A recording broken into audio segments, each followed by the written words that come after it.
There were several times I broke down in front of the investigators, and I was like, I want the madness to end, I want the pain to end. And I could literally see myself hoping that it would just end immediately. My name is Anene Victor Doka. You can also call me the Revolution Prophet. Two experiences. Prior to this time, I was very, very emotional talking about the Kogi experience. But the dynamics experience was significant in a way because on the 4th of August marked 3 months exactly we had survived the Togri attack in Kogi State. So, talking about those experiences, it's something we all know. In Kogi, for example, you cannot breathe a different language from the generally accepted language and go scot-free. If you're not part of the ruling class, you have no right to say anything that is against the ruling class. There are a lot of persons who have suffered disappearance, if I may put it that way, because they spoke out against the ruling class. So, Kogi was something that took us unaware. It was something that took us by storm because we went there innocently to spread an ideology that I've believed in for about a very long time. And before you know what was happening, we were in the mouth of a perceived lion, as they want to call it. So, having survived 78 days in Kogi State, back in Abuja on the 4th of August, which marked exactly 3 months we had survived the Kogi experience, we decided to go to church to worship God, and again, our intentions were misread, and we suffered a new fate in DSS detention for 30 days. 30 days of traumatic pain, as I would want to call it. There were several times I broke down in front of the investigators, and I was like, I want the madness to end, I want the pain to end. And I could literally see myself hoping that it would just end immediately. Well, as fate we have it, that traumatic experience lasted for 30 days. Did I expect it to happen? I expected something similar to happen, but not that bad. I expected constructive objection. I expected constructive argument. In as much as I have my right to believe in an ideology, you have your right to oppose it. So I expected to be engaged constructively, like, why do you want Buhari to go, or what does Buhari must go mean to you? But instead of getting that, I got bullied. And that's why I say the two experiences are similar, because I got bullied by people who feel that they will not be held accountable. We've heard scenarios, we've heard cases of unknown gunmen in our country. We've heard cases of, in that same Kogi, pulling your memory back, it's that same Kogi that a woman was burnt alive and the video went viral. Nobody said anything. Nobody did anything about it. So those perpetrators of that act of on the 4th, 5th of April in Kogi State were so confident in themselves that one of them said, while pointing a gun at us, that I'll kill you guys and throw you into the river, nothing will happen. With so much temerity, such effrontery, he's so confident in himself that he believes what he's saying. You know, if you look to somebody's eyes, you know when the person believes what he's saying. And in the same light, A DSS official, the same day we were supposed to be released, the same day we left DSS, brought us out in the morning and dehumanized us and said the same thing the thug who is an unprofessional said. It's the same thing a DSS high-ranking officer said, that he will flog us and nothing will happen, that if we like we should go out and carry papers, and said he dehumanized us, that nothing will happen to him. He believes what he has said, that nothing will happen to him, and he's still walking free today.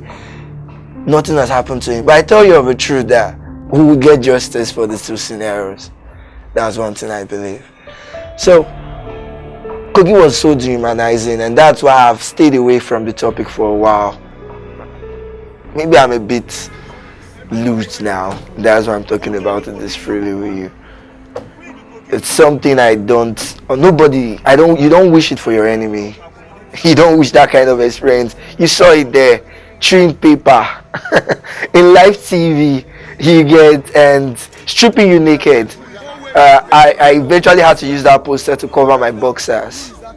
You get, so there's nothing worse than that. I was not in a Big Brother show where I could be at liberty to do that for fan base.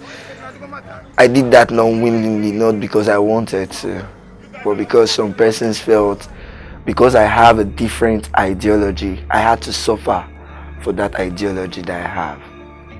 Not wanting to know the motive behind the ideology, but having that different ideology is a crime. First and foremost, I do not believe we have a security agency. I'm a movie freak, and if I say I'm a movie freak, there are movies, American movies you see, that portrays, American movies most likely portrays their culture, their way of life, their security architectures, how they do things.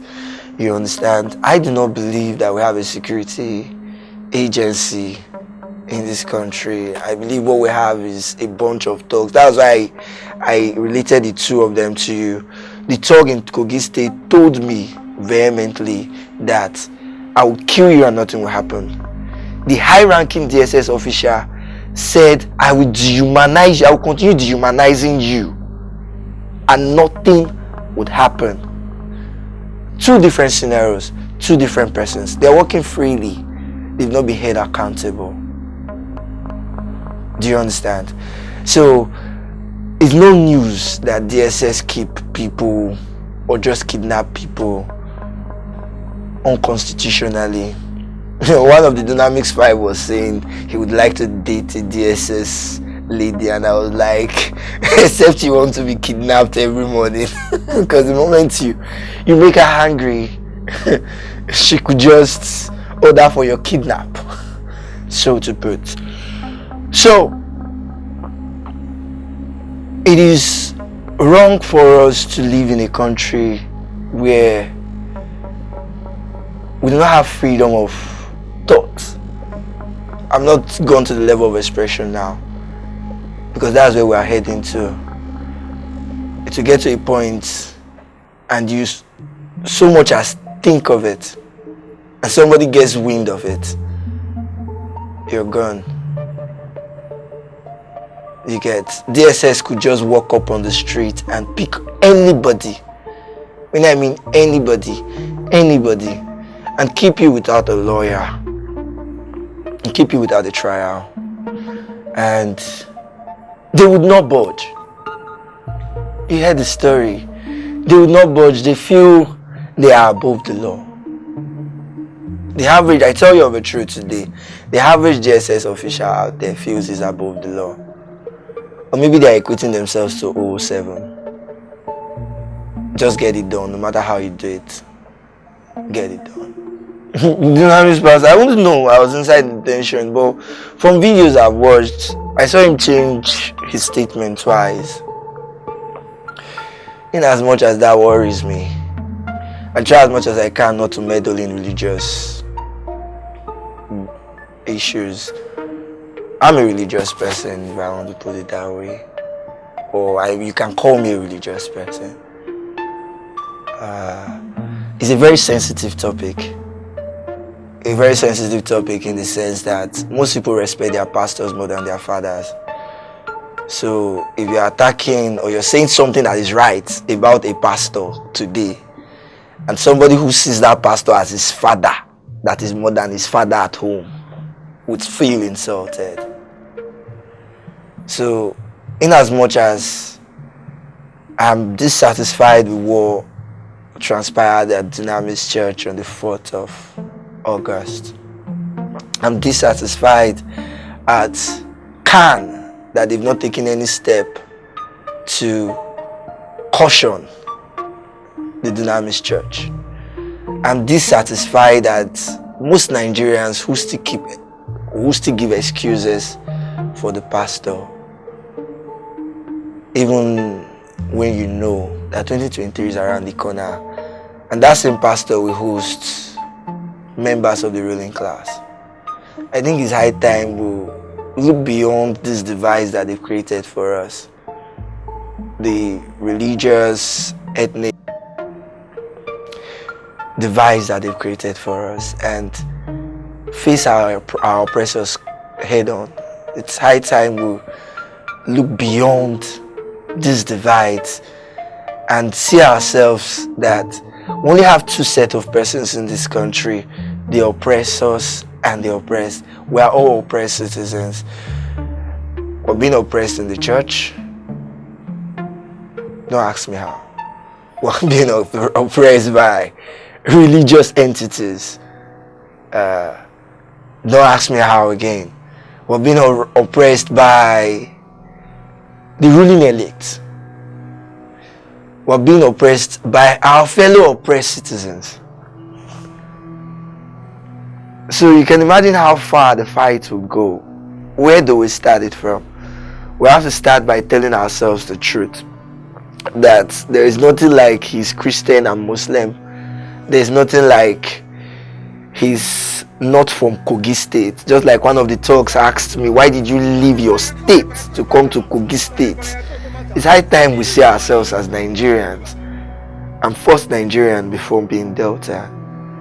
I'm first Nigerian. I am a Nigerian. Above every other thing. Whether I'm a businessman, whether I attend one church or the other, whether I'm a Muslim or Christian, there's one thing that unites us together. We are all Nigerians. And the sooner we realize this fact and move above our issues and come together as oppressed citizens of the country, we would not find an headway. What I expected people to ask me is, why did you say Buhari must go? No, why should you wear Buhari must go? No, why should you paste Buhari must go poster? No, why should you do Buhari must go graphics? We have different opinions, but we should be able to respect everybody's opinion equally. That's the way forward. That's the way forward.